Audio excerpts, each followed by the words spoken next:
le plus pour moi. Ségolène? Ségolène? Ségolène, merci. Vous avez l'extrait de Ségolène?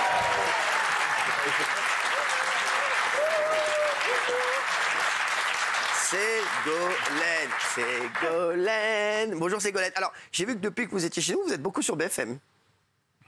Oui. Ça ne me dérange pas.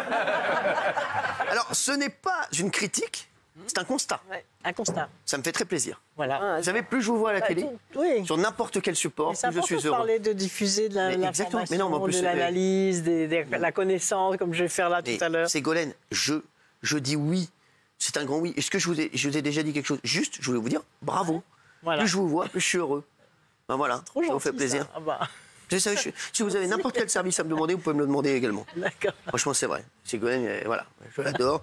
Cette année, ça a été aussi, voilà, on était très heureux de vous avoir en tout cas. Alors aujourd'hui, la nature imitée par les inventions. Oui, qu'est-ce que cela veut dire? 10 exemples. J'adore. C'est bien. Ah, j'adore. Oh, c'est énorme. Bien, Alors oui, aujourd'hui, mais alors, c'est ma chronique préférée aujourd'hui. Ouais. Je te le dis, de tout ça. Ça fait partie de la minute culture. Je ne vais pas rajouter en plus la minute culture, Ah, non. si on veut, mais parce qu'il y a déjà beaucoup de photos. Bien sûr, j'adore. Alors Vous allez j'adore. voir. Je vous jure que j'adore. Et donc, vous savez, comment j'ai eu cette idée de vous parler de ça? C'est que de tous les jours, il y a des reculs sur l'écologie. Ouais, ça. Je me dis, mais non, il faut vraiment que tout le monde sache que tous les services que nous rend la nature, pour aimer la nature et pour se dire, bah oui, il faut la protéger, cette nature. Bien sûr. Et donc, je vous ai sélectionné dans le journal scientifique ITAC 10 exemples. Il y en a plein. J'ai eu que l'embarras du choix parce qu'on pourrait aussi prendre des espèces marines, on pourrait prendre des arbres, etc.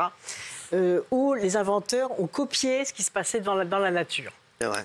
Alors, justement, on va passer à la première photo. Vous allez voir, la première vous allez photo. adorer aujourd'hui. Moi, j'adore. C'est la chronique que j'ai préférée. Alors, allons-y. Alors, regardez, là, qu'est-ce que vous avez sur cette photo? un Gilles Verdez. Vous avez le TGV japonais. Ah oui? Qui a imité exactement le bec d'un petit oiseau qui s'appelle le martin pêcheur. Ah oui, je sais, ouais, le martin pêcheur. Donc ouais. mais ça a pris des années d'études, etc. Ouais, Pourquoi? fou, Parce qu'au Japon, il y a beaucoup de tunnels pour les trains. Et quand les trains rentrent dans les tunnels, il y a une condensation d'air, donc le train ralentit. Donc ils se sont dit, ils ont observé ce petit oiseau, le martin pêcheur, qui doit aussi aller très rapidement pour plonger son bec dans l'eau pour attraper les poissons. Alors il fait comme ça. Ils se sont dit, mais comment est-ce que cet oiseau a cette rapidité-là? Et ils ont regardez la forme du bec, les rapports entre la longueur, la largeur, les stries du bec, etc. Et ils ont reproduit exactement la forme pour faire ce train, ce TGV, et qui, en effet, maintenant ne ralentit plus dans les tunnels. En revanche, je préfère prendre le martin pêcheur dans la gueule que le TGV. Je préfère le dire. Alors, il y a le deuxième, on va regarder la deuxième. Alors, la seconde, ah oui. Voilà. Ah oui. Les ailes d'éoliennes qui imitent les ailes des baleines à bosse. Je savais pas ça.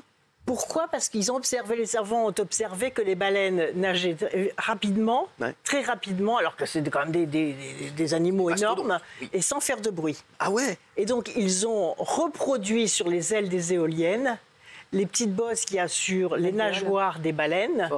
Et une éolienne comme ça produit 20% d'électricité en plus et beaucoup moins bruyante. Ils ont une idée avec les baleines. En regardant les baleines. C'est fou ça. C'est fou ça. Non mais sans rigoler, c'est fou. C'est extraordinaire. Alors moi j'adore la quatrième, vous allez voir dans un instant. La troisième alors. La troisième. Ah oui. Alors, ça c'est chouette. La cinquième, la manquez pas aussi. J'ai cru que c'était une photo de Daniel. Voilà. Vous verrez. La troisième. Le gecko, c'est un petit lézard qui grimpe partout, y compris au plafond, et qui ne tombe pas. Donc les ingénieurs se sont dit pourquoi ce petit lézard collé au plafond ne tombe pas. Bah oui. C'est parce qu'il a des pattes tout à fait particulières qui font ventouse. Ah ouais. Alors voilà, on peut voir la petite patte là. Voilà, regardez le dessous de la patte du gecko. Et donc ça a été réimité pour faire des matériaux d'adhésion, des adhésifs qu'on voit sur la photo de droite précédente. Et les scientifiques ont réussi à faire un adhésif tellement puissant en utilisant exactement la technique de ces petites pattes qu'on peut coller un objet qui pèse 300 kg sur 40 cm² d'adhésif. Ah ouais. Et ça tient sur un plafond. Donc c'est utilisé dans la science, dans l'espace. C'est beau, ça je savais pas. Voilà. Ah ouais, je vois grâce à ce petit lézard. Le gars là, j'ai vu. Ah ouais, sympa. C'est un pote à vous? Non. Ah sympa. Il a l'air sympa. Sur ce petit carré, on peut coller 300 kilos. Ah, c'est ouf. Un produit de 300 kilos sans qu'il tombe. C'est incroyable. Ah, le 4e, j'adore. Et le 5e, vous allez voir, vous allez reconnaître Daniel. J'ai peur. Alors, oui. Alors, c'est la Mercedes et un poisson. Voilà, c'est après. Donc, cette marque de Mercedes, Bionic Car, je crois que elle est belle, elle est très belle, elle est très belle. A imité exactement la forme du poisson. Ah ouais. Pourquoi ? Parce que ils ont compris que c'était une forme aérodynamique. Enfin, ils l'ont étudié, tout ça. C'est étudié dans les ateliers scientifiques, etc. Ils ont étudié que ce poisson, qui était un des plus rapides, parce qu'en 1 seconde, il nage 6 fois la longueur de sa taille. Non. Donc ils se sont dit, ce petit poisson est extrêmement rapide. On va étudier pourquoi. Il a une forme aérodynamique aussi efficace et ils l'ont reproduit dans ce modèle de Mercedes. Pizza. Et qui est très rapide et qui consomme beaucoup moins d'énergie en plus grâce à cette forme aérodynamique. C'est vrai. Et pourtant, c'est une voiture qui fait, je crois, 2 mètres ou... Ouais, elle est grande, hein, elle est longue. Elle est longue. Ah ouais. Alors, après la suivante, vous la connaissez parce que vous l'avez expérimentée. C'est des scratchs. Mais qu'est-ce qu'il y a, pourquoi vous riez ? Oh, t'inquiète. Vous embêtez pas, Ségolène. Vous savez, c'est les cram-cram, on appelait ça quand on est petit, on dit les cram-cram, on passe dans les bus, quand on se promène dans la nature, il y a des petites boules qui s'accrochent sur les vêtements. C'est des graines de bardane, vous voulez tout savoir. Et c'est en observant ces petites graines qui se collent sur les vêtements qu'un scientifique a mis au point les scratchs, le velcro. C'est très très beau ça. En observant ça. Vous m'expliquerez. Voilà. Alors après, les robots espions. Ça a été mis au point par l'armée américaine dans le la chauve-souris, elle a cette tête là. Ils ont observé donc les systèmes de radar et de navigation des chauves-souris. Parce qu'ils se sont dit, mais comment est-ce que les chauves-souris s'orientent dans le noir, etc. Avec une telle précision.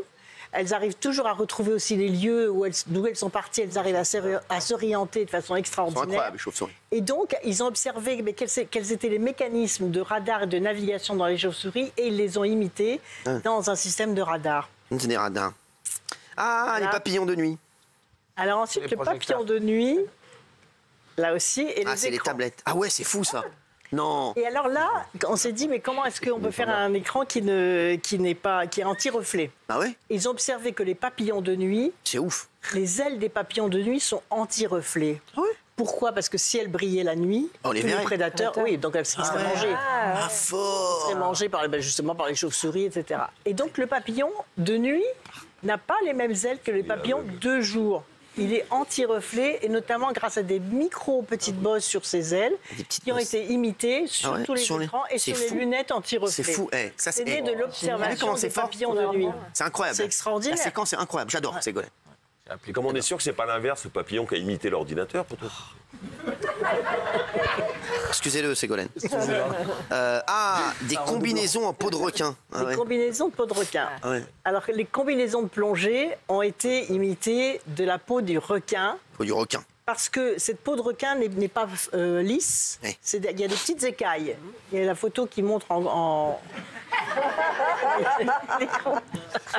Regardez, la peau de requin agrandie.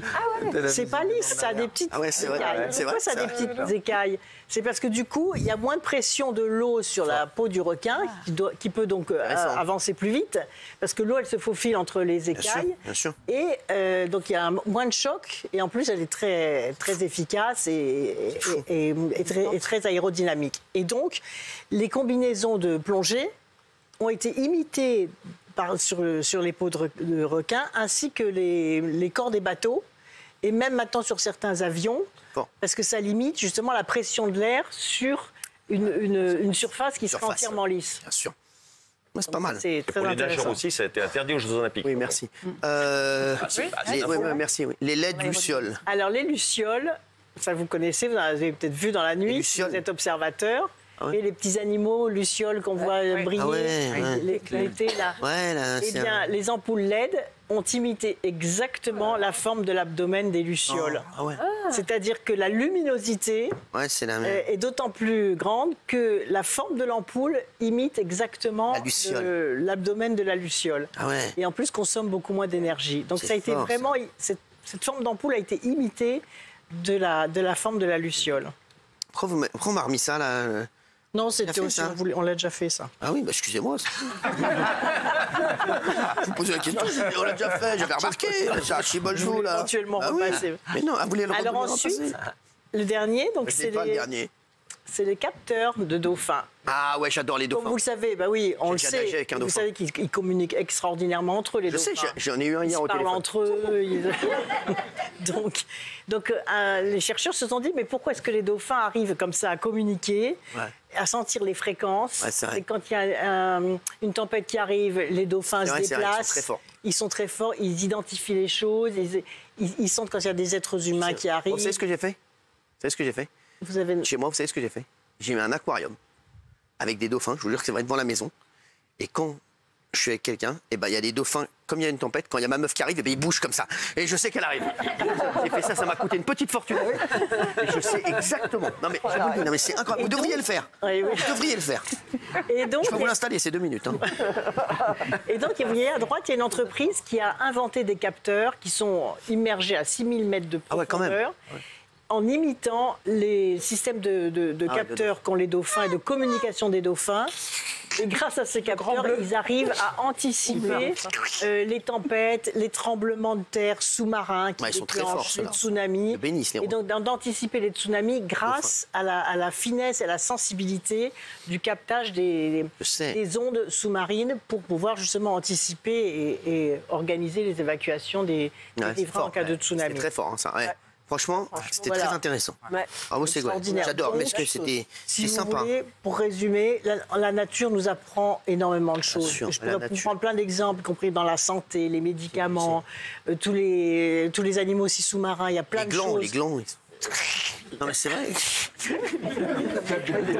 glands, les arbres, la communication des arbres entre eux, etc. Mais si ça vous intéresse, je vous ferai d'autres sujets là-dessus parce que c'est à la fois passionnant, c'est drôle, on apprend des choses et... J'adore. Et c'est ludique. C'est ludique et en même temps on apprend des choses et on apprend aussi à respecter la nature qui est quand même un des enjeux majeurs. Il va bien falloir qu'aux générations qui viennent, on transmette une planète en meilleur état. Si on respecte la nature, on se respecte soi-même. Bravo. Nous sommes...